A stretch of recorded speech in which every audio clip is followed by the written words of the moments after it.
Welcome back for another Wednesday, another live talk about the power of eight. We are on chapter 17, which is titled Going in Circles. So, this chapter is all about the mirrored rebound effect of sending healing intentions to others, and what the person who's sending the healing intention, what they get in return for that. So, it was an interesting chapter. There was a lot of information.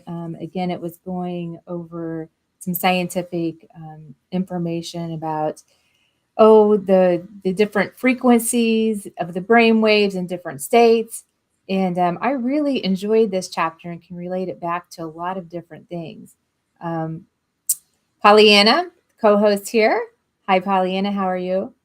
Hi, it's so much fun to be back here with you again, Jennifer. It I love our is. conversations. Yes. So tell me, what was it that stuck out to you about this chapter? Oh gosh, I underlined so many things in it. Um, One of the things that really caught my attention was, and let me just find it here, was uh, the part about the brainwave states and how they could have positive effects on people's emotions that would become permanent. Mhm. So that gave me goosebumps, Mhm.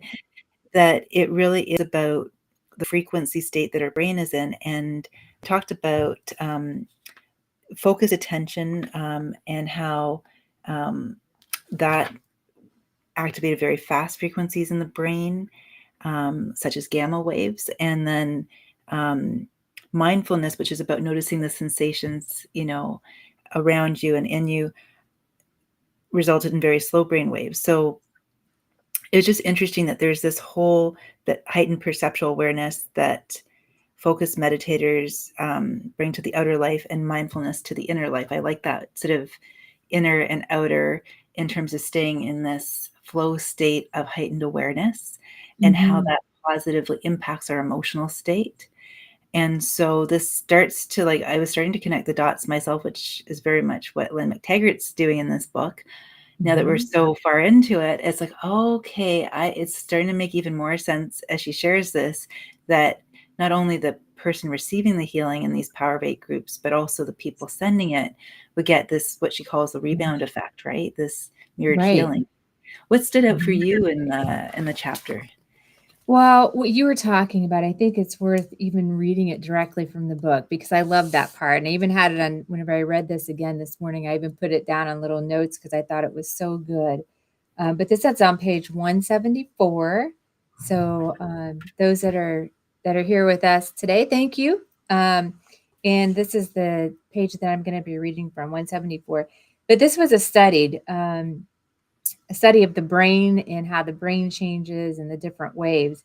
So where the meditator concentrates on the in and out breaths, mindfulness, where participants maintain moment to moment awareness of all their sensations, including thoughts, to develop a less reactive response to them. I love that because we always talk about, at least in my studies, about awareness. Awareness is so key. And then the third one here was loving kindness meditation, where the meditator focuses on a feeling of compassionate love towards all other people. And all of these things, I really connected the dots on a lot of the things that I have been studying too over the, really intensely over the last, probably 4 years now. And that was from just mindset classes, as well as more in-depth spiritual classes. And this is really the key to all of it, and things that we learn in those classes. But the frequencies, I thought the scientific part of this and the frequencies were important. And she words it so well. But she Mhm. said the focused attention and the loving kindness meditations, that gives you different frequency brain waves, that heightened awareness. And as I'm reading this, I think, yeah, I know exactly what that heightened awareness is. In describing it is, it's always difficult to describe the feeling of it, but it's almost like you can feel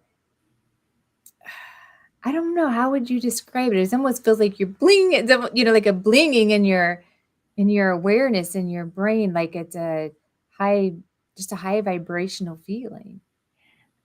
That's a good question, Jennifer. For me, I've experienced it a number of different ways. I generally speaking, experience it as like a peak state of flow.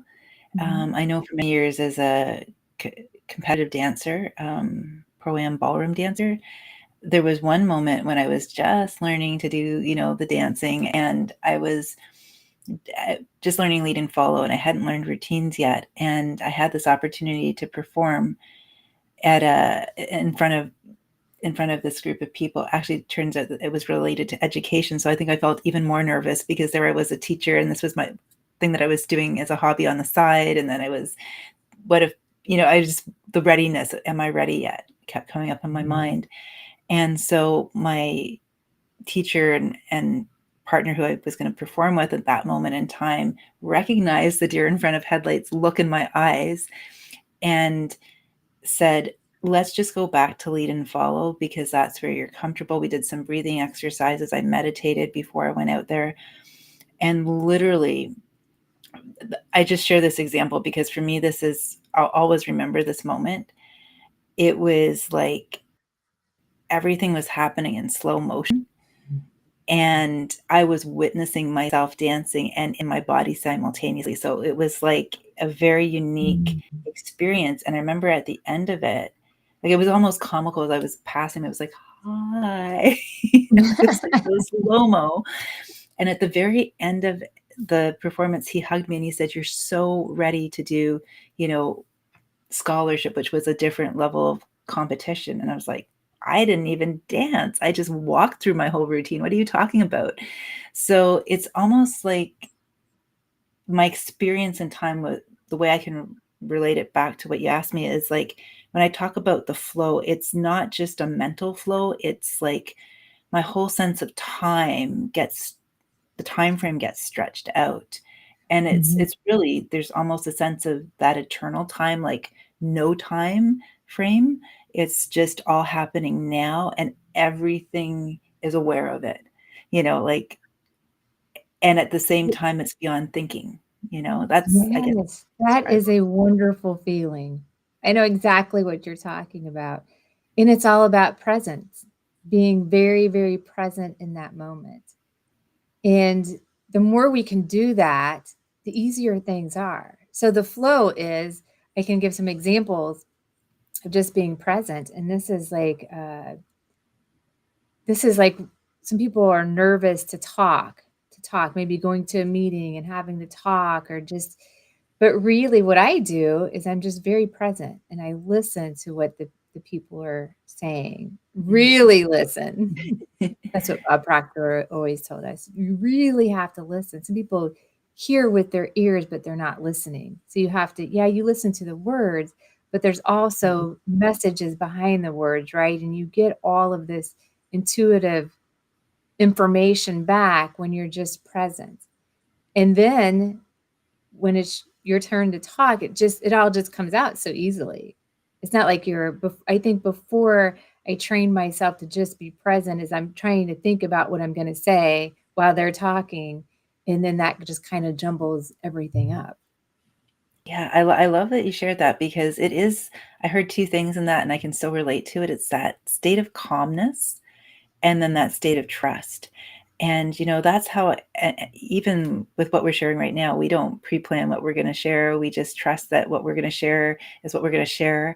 I know with my chakra care for the Creative Soul show, I do the same thing. And I realized even that we're talking about it, I crossed a point where I stopped thinking about what I was going to say all the time, Mhm. and because I remember the first time I ever attempted to do a recorded webinar, that, that was very difficult for me because even though I had a slide deck and everything like that, there was all this self-consciousness and overthinking. And then this is kind of comical. I'm going to just throw this in too because the universe has a sense of humor. The outside window frames were being scraped and repainted that day, and we didn't know when they were showing up or whatever. And literally the moment I went to record my webinar, they started scraping the outside of my window, and I was like, things beyond your control. And so that's why I can say from experience being calm and trusting. Also with the Reiki, the Reiki training I had with my second Reiki teacher many years later, very much about holding space, not only for the other person, but just being that clear channel. So in a sense, you're holding space also for spirit to present itself, to reveal itself in the moment. And once people get comfortable with what that is, looks like, feels like, it's a wonderful doorway, I feel like, into this expanded experience of just trusting. And you're right, comes from presence of being that clear channel, right? Just like listening and listening to the other person, and really feeling into what people are sharing, right? Yeah, and I think that presence requires practice. Yes. And whenever, people ask, well, about, I'm like, just quiet your mind. Well, how often should we do this? This is what, whenever I presented in front of senior high school students, they're like, how long do we meditate a day? What's like 15, 20 minutes in the morning, 15, 20 minutes, just calm your mind every day. And then you get to the state of where you can be more present in many situations. And that's one of the fruits that I have gotten from making that decision. I'm going to go out and heal. I'm going to be a healer. Is in the healing room. That's what we're doing. We're just present. We're not thinking any thoughts. We're just being there, healing with the frequencies that we allow in. So that's been really instrumental for my life. And it's so incredibly important and powerful. I think that's why it's so powerful as healers in a world where there's so many distractions. And I don't know about you, but I'm pretty sure this has happened for you many times too, especially because, once upon a time you worked in corporate. Yeah. I see this all the time at work and in other places, other social situations, where people are just talking over top of each other. They're just waiting for the other person to stop talking so that they can say what they have to say. And it might kind of mimic a conversation, but there's not that full presence of, I just heard what you said, and now it sparked something in me, and I'm going to share what you just said, and share what it sparked to me. Like, it's more like a litany of everything I'm thinking, then I'll be quiet, and then there's a litany of everything you're thinking, and then or Mhm. even more so, people talk over top of people intentionally, to kind of, or interrupt. And so this is why I feel like, even from my own experiences of receiving healing, how it's, and also sending it as well, both ways. I think sometimes for people, they experience it first, and then they see that they it's an experiencing the value of it, of that presence. Yeah. Yeah. It's very good. Yeah. So on the brain waves, I just think that's important too, because I'm going to go over this again because people study this so much. The gamma waves of 30 to 50 hertz, and then the very slow brain waves of 5 to 8 hertz. The slower brain waves are so that the brain relaxes and becomes less concerned about reacting to what's going on in the environment. So, yeah, so I think it's practice. And still, even today, I still have to make myself, to practice, to really bring it to my consciousness. This is what I'm going to try to do. Even driving, driving is a great time to do it. But really sitting with people and listening is another great time to do it. Really, all day is a great time, but you kind of, if you put it in segments, I think it makes it a little bit easier. Yeah, that's a great point, because oftentimes there's this sort of tendency to say, well, I'll meditate over here and then I'll go back to the rest of my day. And Mhm. ultimately, the I feel like the ultimate integration is moving throughout your day as if it's a meditation, and carrying that presence, letting it ripple out off of the meditation cushion into how you show up, at work, with your family, with your friends, with the stranger on the street. So it's like it starts there on the I almost said medication. It is a form of medication, meditation pillow. And ultimately, I think the ultimate ideal outcome is it ripples out beyond that. Mm-hmm. Yeah. I've tried, I think there's different methods that people employ on the meditation part. And I've tried different things as well. Like in the morning where I really like plan my day, or even before I go to bed at night, I will go through the next day of how I want the day to look, how I want the next day to look, and how it's going to be ease and flow, and really picture myself, whether it's in meetings or whatever I have going on for the next day. Showing up with presence, with a smile on my face, having fun with people. So I plan my days in that way. And it's amazing to see how we're really doing that. We're really creating that. So it's like getting out ahead of the energy, which I think we talked about a couple episodes ago. But yeah, so that's how I do that. Meditation is more of a deliberate meditation, either before I go to bed or when I wake up in the morning for that 15 to 20 minutes. And then just taking the day as it comes in more of a presence state. And also a focused awareness, like when I'm driving down the road, what is my intention, during that time? Usually it's like even traffic, the traffic is going to be ease and flow instead of thinking so much in advance, but just being present and being able to see what I see or hear what I hear, so there's all sorts of ways to do it. Definitely. And yeah, I'm just thinking the way I can relate to what you're talking about, because first thing in the morning, I do uh, a sort of a healing ritual that involves positive affirmations. And the way I use those affirmations is I live from the end. It's Mhm. been inspired a lot by the work of Neville Goddard, Yes. and I've been doing that now for years, where I give thanks. So it's a combination of gratitude, giving thanks, and also living from the end as if it's already here. And I see it, I feel it. It's just in this now moment, it's just here now. And another thing that I like to do is just, it's funny, when I'm driving, I hear that voice. It's kind of like, Siri, you've arrived at your destination safely.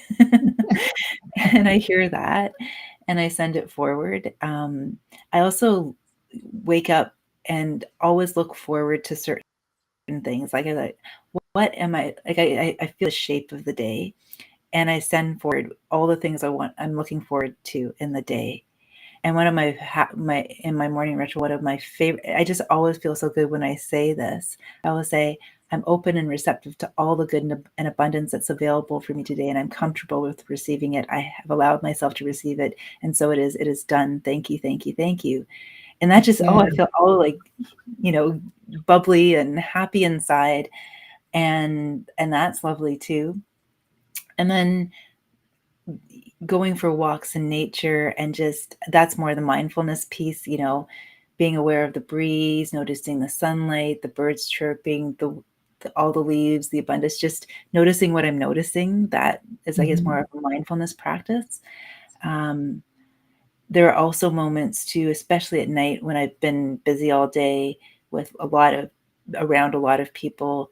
I call back my energy, cleanse, refined, and I take a moment to really, it's a combination. I guess it starts off as sort of mindfulness, come back into my own body, into my own emotions, and just, and remember what it feels like just to be in my own energy. Mhm. And then give myself some stillness and some silence and some quiet, where there's nothing stimulating me, because I find for a lot of people, it can become almost addictive, that we get so used to being stimulated all the time, that I feel like that's that's the sort of the bridge, that when we cross it, when we get spaciousness, just to be still and be quiet with ourselves and not have to try or be anything, just be. Mhm. It's very restorative, and not accomplish anything, just let the mind of form take a vacation, you know, pack its bags for it. And that I find very, doesn't, and it's for as long as it needs to be. And oftentimes I'll just drift off to sleep like that. Mm. And I quite like it. So, and then there's also the movement too, the chakra dance. I think I shared that with you before, where I really like that for sort of moving what's underneath the hood up to the front of mind, right? Because you're moving with it. I'm moving to sound healing music with my eyes closed, and there's a guided visualization. So it's all kind of, just whatever's sort of coming up to the surface. It might be thoughts, it might be insights, it might be memories, it might be feelings, colors, sensations. It's all good. And I use it as a form of almost like, the way people would brainstorm. I call it kind of heart storming or dance storming. It's this way of just kind of bringing it all up in a gentle way, that I'm really ready to receive it, and just being curious. I think that being curious is another way too, that we bring mindfulness into our lives, like, Yeah. as opposed to deciding, you know, to repeat the same old story about the negative expectation. We can just be curious about, even if something happens that maybe catches us off guard, I wonder what me invited this to be, Shri and Kira saying, what me invited this to be, or just like, I wonder, even if it's something that hasn't happened, something about the future, I wonder what it would be like if to feel calm in this moment. I wonder what it would be like to feel peaceful in this moment, as opposed to focusing on, I feel stressed or anxious right now, right? Like, Mhm. Yeah. just shifting it, right? Yeah. Yeah, there was something that I was reading the other day where it said you should try to find something new every day that you're excited about. Something, it could be something, the example was something as simple as your plant has grown a leaf. Well, look at that new leaf. You know what I mean? But you should try to find something new like that every day. So I've been doing that, and it's actually fun because you notice so many things around you. Mine has been more on nature, focusing on nature and what am I seeing new there. And maybe that's because of the example they had given in that ensoulment. But I enjoy doing that. It's been fun. So also morning practices, and you've mentioned this at one time too. I would like to learn more about the chakra dance and what that Oh, is. So you'll have to take us through that at some point. A little yeah. bit, talk a little bit more about it. Because what I'm picturing for a chakra dance may not at all be what you're talking about. I don't know. Um, Yeah, it's interesting. A lot of people ask me what it is, right? Because, mhm. a very unique, movement healing modality. It's wonderful. I'd be happy to do that at some point. So, but it is like movement with the body. Are you moving energy like with your mind? Okay, it's very much a somatic, sensing experience. So it's about allowing the conscious mind, to kind of just relax. Because I think it's Candace Pert who calls the body the subconscious mind. Mhm. Because oftentimes, when we're moving throughout our busy days, we might have, you know, something come up emotionally, and it's not appropriate to shed tears, or there's no pillow to punch, or, whatever is coming up, and we tend to just stuff it down. Well, that energy gets put into our body, stored in our body and our tissues. There's that saying, our issues are in our Mhm. tissues. And it doesn't go somewhere. Like, we think, we think it's going somewhere, but actually we're storing it. We're kind of keeping a library of past, Mhm. healed moments that need, that energy just wants to go somewhere, just wants to be released. So the movement itself is a great way to release the energy that's been sort of stored in our body, especially emotional energy. And so we start off with a seated meditation for about 3 minutes, and then we move into a dancing warm up where you're standing and you can have your gaze lowered or eyes fully closed, and there's sound healing music that guides you on a visualization journey through each of the 7 chakras to open and activate them. And then if it's an intro workshop, you will focus on each of the 7 chakras. And then I've also done 9-week ones too, where we go into just focusing on the root chakra 1 week and then the sacral the next week and so on. And basically there is, there's no set dance steps or anything like that. You're just moving intuitively to the music. Mm-hmm. And going on an inner journey with the guided visualization helps you to do that. And then as we come out of the dancing experience, we move into some mandala art where, while you're still in that lovely flow intuitive state, we just set an intention first, and then that whatever wants to come forward can come forward. And then we move into capturing whatever came up for us symbolically or literally, however it pours it onto the page. It's not about how well you can draw or anything. And then we have a brief sharing where people can share perhaps the title of it or a few words. It's not my job to analyze or anything like that. It's just a complete sharing. And this helps to begin to integrate what people have been noticing for themselves. And then after that, we close with a short seated integration meditation. And it's just such a lovely flow. And I've even, there was one woman in one of the workshops I did at a Argentinian tango dance studio many moons ago. And I didn't realize it at the time, but she'd been suffering from vertigo. And after she danced the root chakra during the sharing part, because at first she had asked if she could have a chair, but then she got up from the chair and she was moving. Again, people tend to move sort of on the spot. They're not usually moving across the room, although I have on a few occasions seen that too. If people have a theater background, they're used to, moving in space. But she literally said after dancing the root chakra that it was the first time in years that she felt like she wasn't going to fall over. Wow. Amazing. And that blew me away. Mm-hmm. The other thing that's really cool with it too, that I've really been exploring it through my own little experiments with it also, is I had learned from the founder, Natalie Southgate, that it's also been used in hospitals for people who are lying in bed because, it's not a misnomer. You are dancing with everything that you're experiencing inside, but it's not necessarily that you have to be physically dancing across the room to receive benefits from it.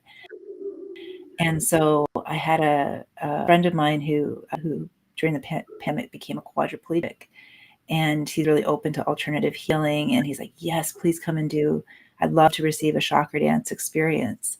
Mm-hmm. So I was there with him and I guided him through the whole experience, and I just modified it to meet his needs. And his comment was, I don't want this to end. So, mm-hmm. Oh, yeah. I can imagine how that feels. Yeah. And there's a little bit of spontaneous twitching in his feet at the end too. It was interesting. It was something which told me there's something that's linked back to the chapter we've been reading, right? Mm-hmm. Something about the neuroplasticity of the brain and different brainwave states activating different centers of the brain. You know the part I'm referring to in the book, right? Yeah. Yes. I think it's on top of page 178, right? Yes. I thought that was interesting because I don't know if you want to share One that. One of the things you were saying too before we move on to that part was that that we, light movement. I always taught light movement. Just go out and get some light exercise, do something. But also the other part to that is that you can get so much more healing done just by moving energy through your visualization and your imagination. So like you said, if someone can't just go out and do some light movements, even the visualization is so healing because you're moving the energy that way too. Very much so. Yeah. It's fascinating how the brain works and how different ways of I think it comes down to and this is something I really felt inspired to share today too. She talks so much about focused awareness. And so it's that calm presence, as you were sharing earlier. I love that. Mhm. And then as we've been talking about that focused awareness, and as I was reading this chapter, what popped into my mind, so I guess this is the and more section a little bit now, but it is because again, I teach in the high school system, and I've noticed a shift with how many students are on their cell phones and how this is an ongoing situation of trying to get students off of their cell phones and focused on, what we're doing in class. And I'm very grateful to school I'm at. They're cooperative by and large for the most part, but there's always this tendency, this over reliance to whip them out rather than talking to the person beside them. Now I see that a Mhm. lot. And so the thought crossed my mind, just to say it as succinctly as possible, is that with all these distractions out there, you know, and so many things vying for our attention, it behooves us to really understand the significance of the impact of that on our brain on so many levels. That's a whole other show, but in a nutshell, I was thinking about it, about how we are potentially giving our power away to devices, you know, in the sense that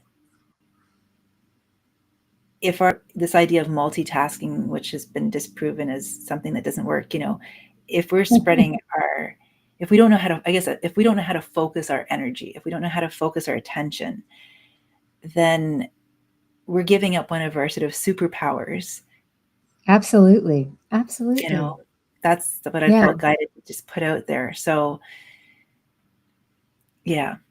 Yeah. Even, I have teenagers, and even for us adults, Hmm. staying away from the iPhone can sometimes be a challenge, right? Until you practice it. But I know for a long time, if we're having dinner, we all take our iPhones and we pile them up. Like no one's looking at iPhones right now.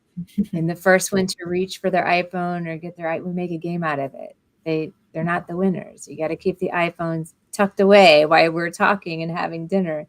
So I don't know, just a little something as a reminder that we're here. Let's be present. Let's talk to one another. So Well, I bow before you. I'm so happy you're doing that. That's such great modeling for your children, right? Because it's true. I mhm. feel like, it's we need that time, and the mind to whatever gets. I feel like whatever the mind gets used to doing, is habituated to. It will Mhm. then start when we try to introduce, just putting our phones away or having quiet time. Even boredom. I mean, boredom is healthy. Boredom, like that because that might be our take on it at first, when we're used to being constantly stimulated by various things. But then to notice the benefits of just, we get to know ourselves, we get to be aware of ourselves, and therefore that gives us back our choice.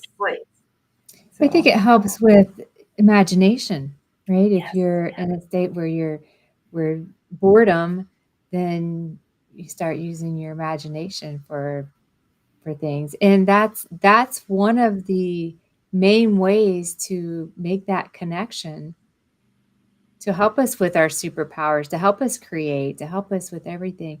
I loved how you said that, our superpowers, because I think that would get a lot of people's attention. Like we're giving away our superpowers, because Yeah. we do have so many superpowers. Yeah. Um, this morning, whenever I read the chapter, then it reminded me of other stuff I read. So I was getting out all these books, and I studied a lot today, but I love studying, so it's fine. But one of the things there was, and I have a coaching class that I do that's um, it doesn't it does touch on spirituality, but not so in depth about it like what I know, because I think I can connect it with people if it seems, you're connecting from the intellect to the spirituality. But one of the chapters was called The Brain, and this is from Think and Grow Rich, which is really all about spirituality and tapping into these superpowers that we have. And it's all about the broadcasting and receiving station for thought. So that's why you have to be open to actually get these impulses of thought that come to you, because they are coming from somewhere else too, you know. And there was a big chapter on in this chapter it talks about telepathy and clairvoyance.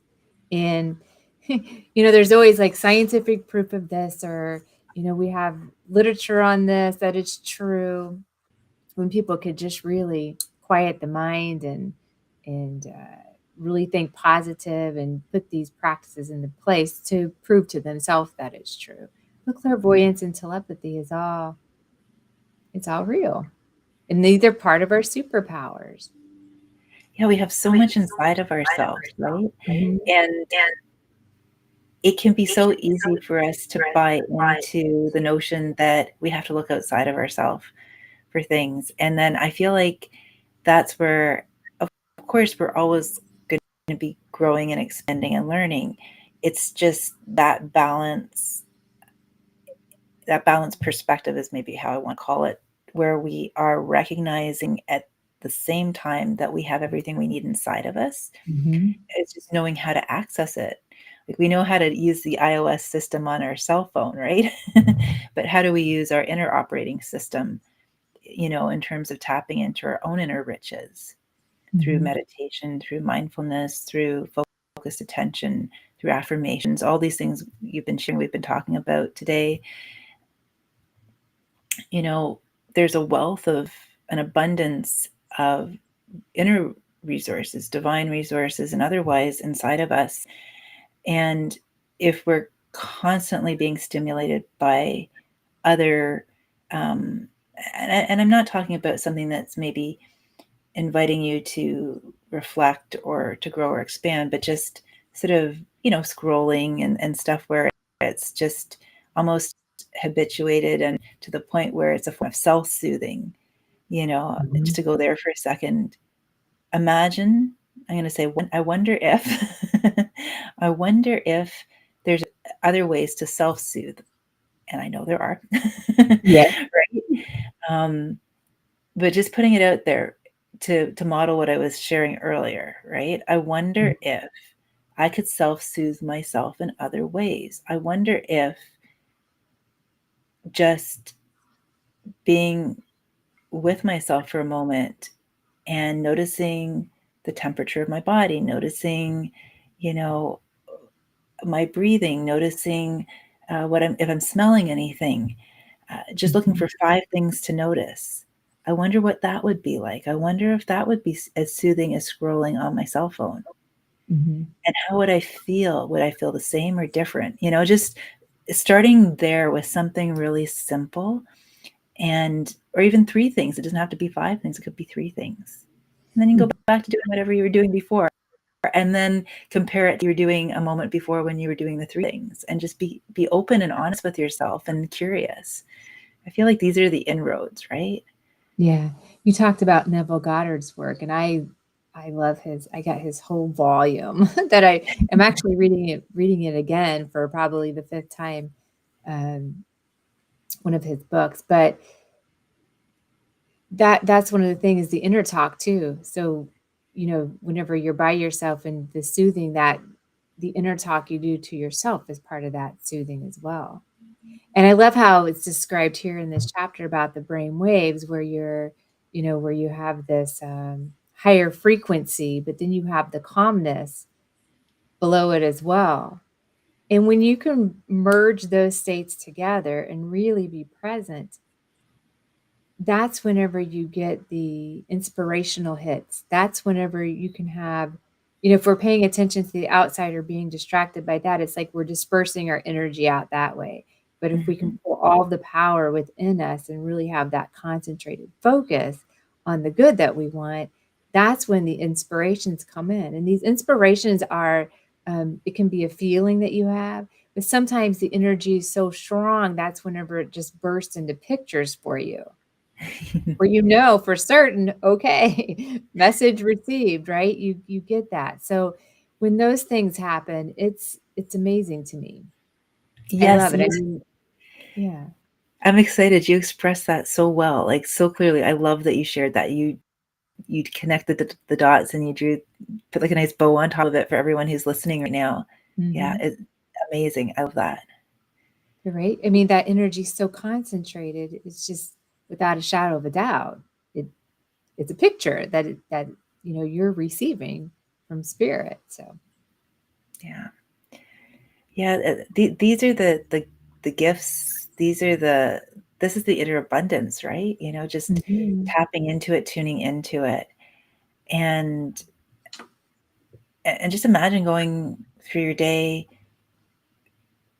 letting the day reveal to you, being open to what it's revealing, and just it's almost like relearning. We used to know this, but relearning a new it feels new, but it's really ancient technology Mhm. and how to operate it, right?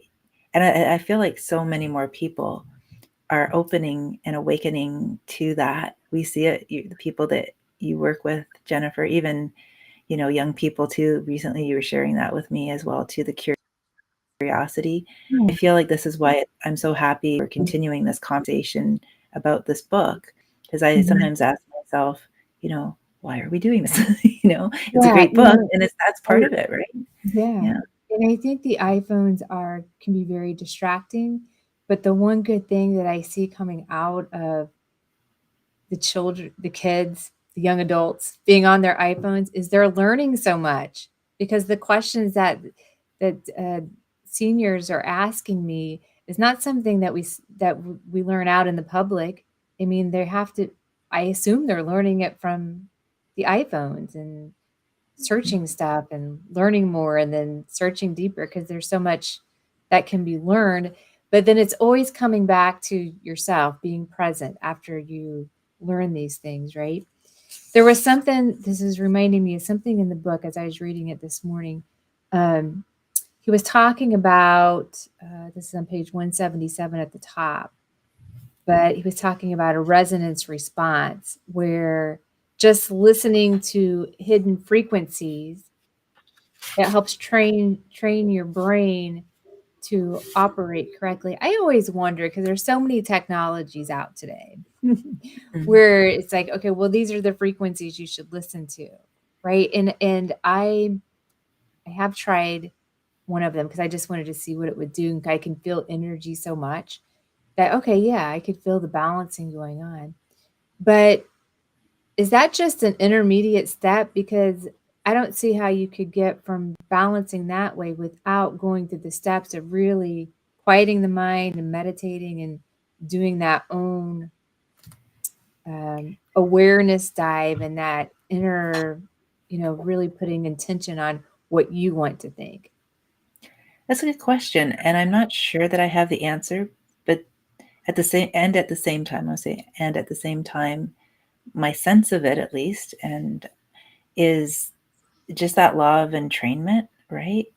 That, again, because we're talking brainwave frequencies, Mhm. and there was a part here too. I'm just going to jump back into the book for a second, where there was a mention that, this is on the bottom of page 177, same page you're on, to the top of page 178, where Luz and Davidson discovered that practicing compassionate meditation produces more activity in certain parts of the brain called the temporoparietal junction, the medial prefrontal cortex, and the superior temporal sulcus, all of which are usually activated when we are altruistically inspired to help someone else.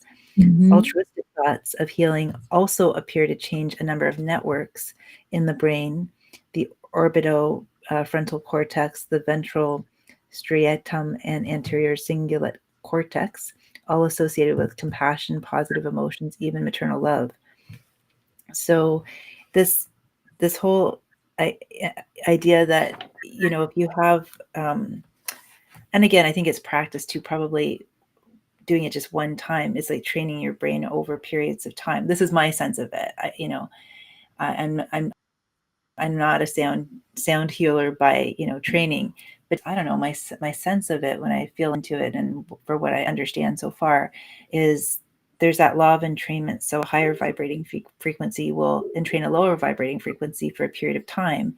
And if that happens repeatedly over a period of time, I would imagine from what they're sharing here, even in this chapter, that it has the capacity, because the brain is neuroplastic, to achieve a new set point. In fact, actually now I'm dipping my toe back into, I did a training with the Institute of Heart Math. It was a building personal resiliency mentorship training, and it was based on heart-brain coherence. And I think this ties into what you're asking me, because literally, when the heart and brain are in a coherent state, there's a different brainwave state, achieved. And so we're less reactive, we're more responsive. And they've used this training for EMS workers and police officers who are in high stress situations. And so they can protect their wellness and be able to be even more effective at their jobs, being of service. And so it's interesting because they talk about achieving a new set point as well too. So Yeah. my sense is it is possible, with So, that. so I guess my question would be, yeah, I know it works. I know it's healing. Can people develop their superpowers just by listening to frequencies? Well, I don't know. Maybe we should ask some people. We know a lot of yeah, people that it's not a question I've ever asked. you know what? We should ask people if they have any thoughts or ideas about that. I don't know. I keep going back to, you got me curious now. That's why I'm like stuck on this. But I just want to share this. I feel like this is something I was sharing actually on Sunday during the show.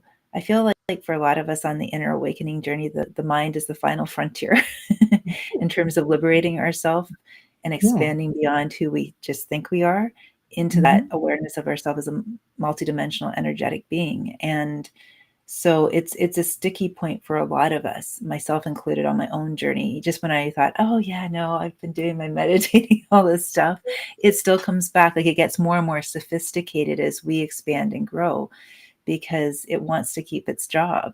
It's a very good bouncer, and Yeah. doesn't like to let anything new or unusual into the club, right? And Mhm. so I feel like, having said that it's the final frontier with a lot of inner expansion work, there's a big piece. I mean, meditation, mindfulness is all about not only shifting the brainwave states, but the brainwave states allow us to have a different relationship to the mind.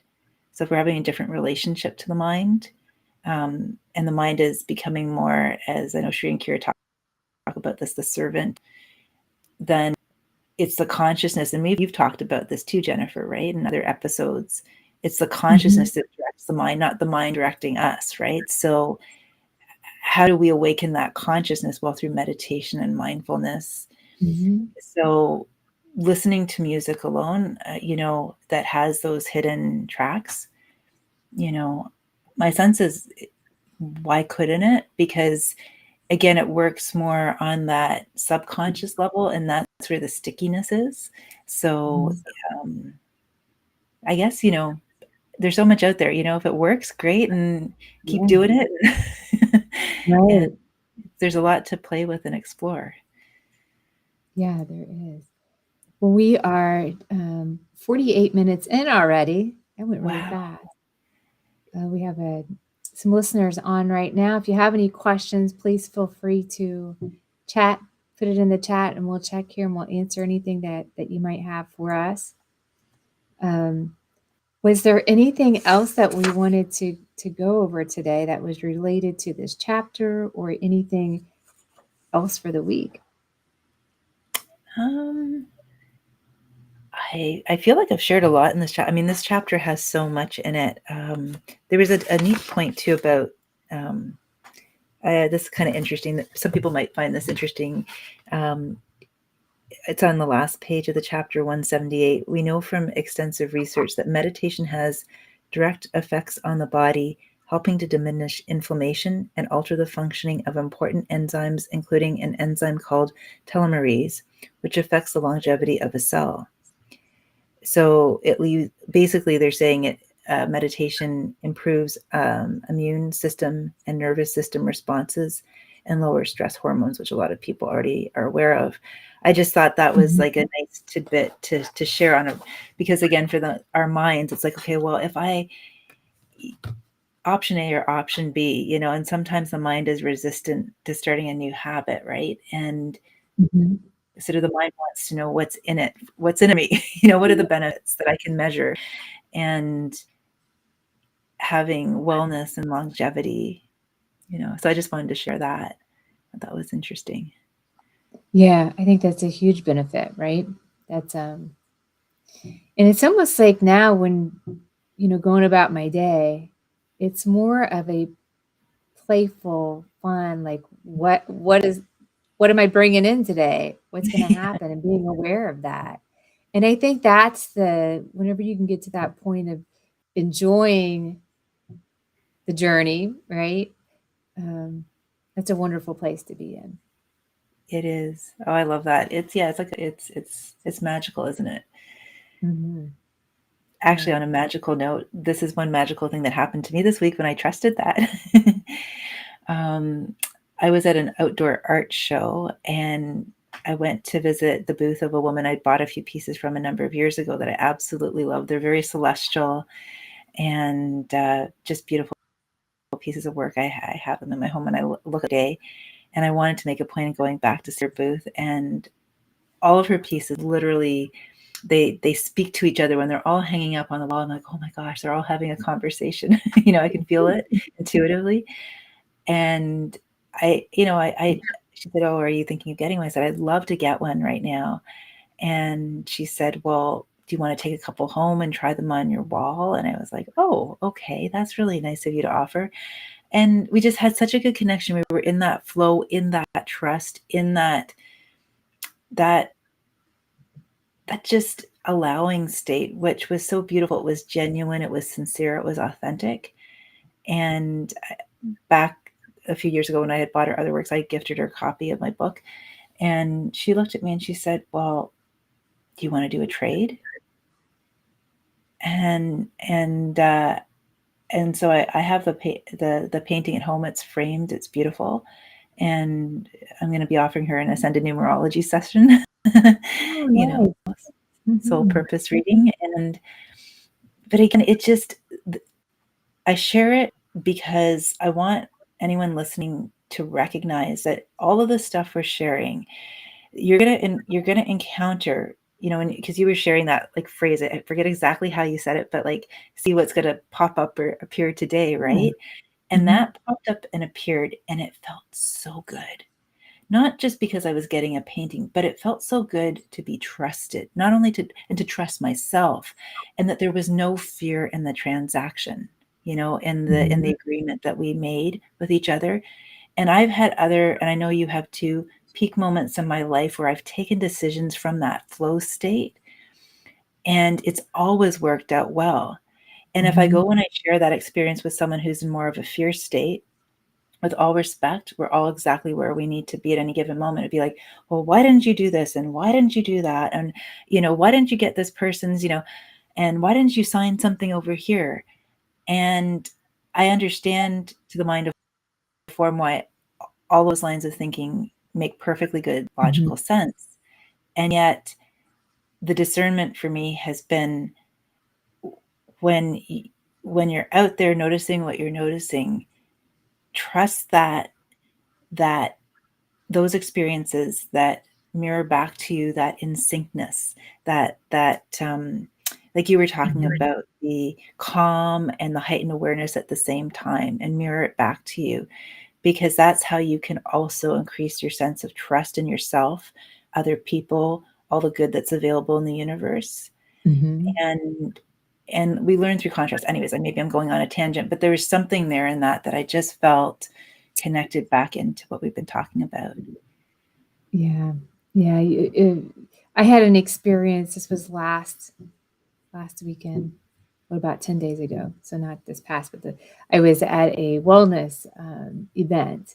So I had a booth there, and I decided I wasn't going to heal that day because then I don't get to talk to everybody who stops by because I'm just healing, right? So um, I chose to participate more. I sell like crystals, and we talk about crystals, and I get to talk to everyone that stops by. And my friend, she did massage at the booth, so we still had, a little bit of healing going on there.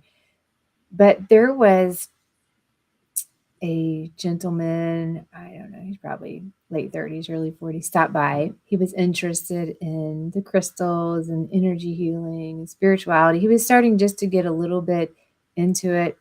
Um, but because I'm so present there, because that's what I'm doing is just engaging with people and trying to understand where they're at and really listening to them.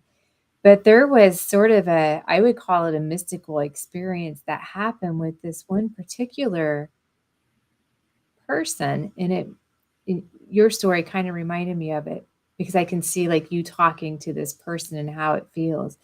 But so much so that, he was talking about just trying to understand it, but he was much more evolved than I think he realized he was, because the energy I felt just standing beside him, you can feel the energy that comes in. And at one point it was like time just kind of stops for a moment. Like it literally stops. It felt like I was in this energy, like I wasn't moving, but like everything outside was just, it's almost like you're in this vortex, like this big bubble, and you can feel it in your body. And it's just a mystical experience. It's difficult to describe what it is, but my ears started ringing real loud, so you get these different signs and these different frequencies that come through your body to let you know, pay attention. This is a special moment. So, but then he was also asking, like, you know, can I mentor under you? But whenever I feel people's energy like that and those type of things happen, they're really evolved, really advanced. That's how I would describe. Even people that come into the healing room, I can feel that right away. That they know a lot more than what they think they know. Mm-hmm, mm-hmm. That's so nice that you can recognize that and honor that and mirror that back to them too, right? Mm-hmm. It's I feel that's the sincerity sometimes, like because it's the sort of the beginner mind in one sense, just Mm-hmm. because, and at the same time it's wonderful when we have these mystical experiences where we feel that communion, that we Mm-hmm. sort of start to see the continuum between ourselves and another human being, and it sort of dissolves the separation, in terms of the spirit, and we're able to show up and really honor that person in that moment from the Mm-hmm. fullness of who they are. Yes. It's a real blessing. And I feel like this is the new earth that we're co-creating and we're being, Yeah. right? Yeah, I And think we're so. getting little pings, little glimpses of moments. Mm-hmm. And they are starting to happen more frequently, compared to say 5 years ago, 10 years ago. Yeah. Yeah, for sure. For sure. All right. There was something else whenever you were talking, but it's not coming to my mind right now. So maybe it doesn't need to be said. But there was something else that I was like, oh, I got to tell about that story too. But all right. Well, very good. We're almost at an hour here. I'll check the chat here. See if we are streaming on a few different channels here, but I should be able to see all the chats, right? Many of the channels. No questions for today, but feel free if you're watching this video at another time. If you have any comments or questions, please leave them for us, and we'll check back in with you. All right, very good. Well, thanks everyone for joining. Pollyanna, it's always a pleasure to be with you here on Wednesdays and talk through this material. Thank you. I enjoy every moment of it too. It's a pleasure. All right. Thank you very much. Bye, everyone. Have a wonderful